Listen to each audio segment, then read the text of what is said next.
पुराणहरू जान्नुहुन्छ हजुर। हे गुरु, हजुर ज्ञानी हुनुहुन्छ, परावरविद पनि हुनुहुन्छ। परावरविद भनेको प्रकृति र पुरुषको मर्मलाई जान्नेवालालाई परावरविद भनिन्छ। प्रकृति र पुरुषको मर्मलाई जान्नेवालालाई नै परावरविद भनिन्छ। अथवा जगतको सृष्टि कसरी भयो, परमात्माले यो सृष्टिलाई कसरी आवृत गर्नुभएको छ आफ्नो मायाद्वारा भन्ने कुरा जान्नेवाला नै परावरविद भन्दछ। तपाईँ यस्तो हुनुहुन्छ प्रभु। त्यसकारण पुंसामेका ततः श्रेयः श्रेयस्तन्न संशयितुमर्हसि भन्दै हुनुहुन्छ। श्रेय भनेको धर्मलाई प्रदान गर्नेवाला, पुरुषका निम्ति कल्याणकारक जुन ज्ञान छ, उपदेश प्रभु हो, त्यो जो ज्ञान हो हजुर हामीहरूलाई श्रवण गराउनुहोस्। हामी सुन्न चाहन्छौँ। किनभने भगवान कलियुगमा मनुष्यको जीवन आयु छोटो छ।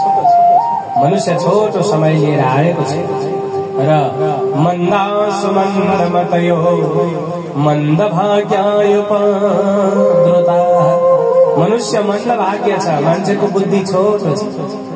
हेर्नुहोस्, मनै खाऊँ मनै लाऊँ सम्पत्ति कमाऊँ भन्ने मात्रै बुद्धि छ, तर मनुष्य जीवन पाइन सक्नु छ। ईश्वरको आराधना गरौँ, भगवानको आराधना गरौँ।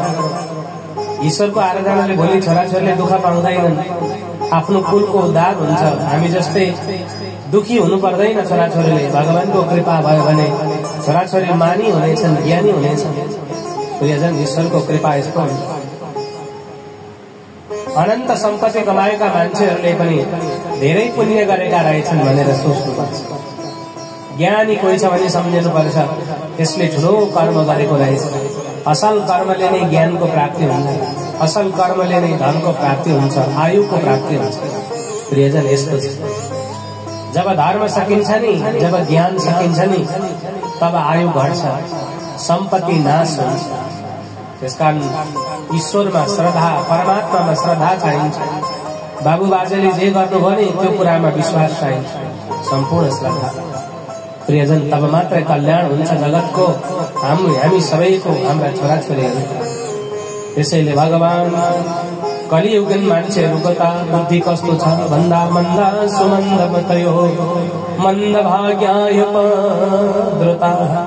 बुद्धि मन्द भएको कारणले भाग्य पनि मन्द छ, भाग्य असाध्यै कमजोर छ।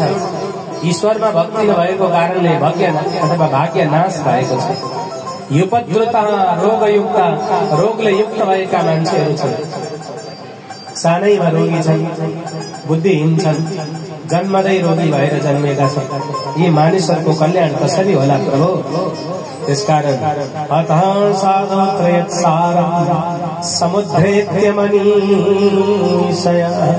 भगवान जो सार स्वरूप प्राणीहरूको कल्याणको सार जो त्यो कुरा हजुर हामीलाई श्रवण गराउनुहोस्।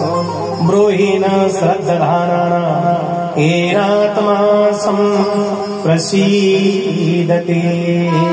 प्रभु, यो कुरा हामी जान्न चाहन्छौँ भन्दै यसरी सोध्नुभयो। भगवानको अवतारको सन्दर्भमा सम्झाउनुहोस्। भगवान, हे गुरुदेव, ईश्वरले अवतार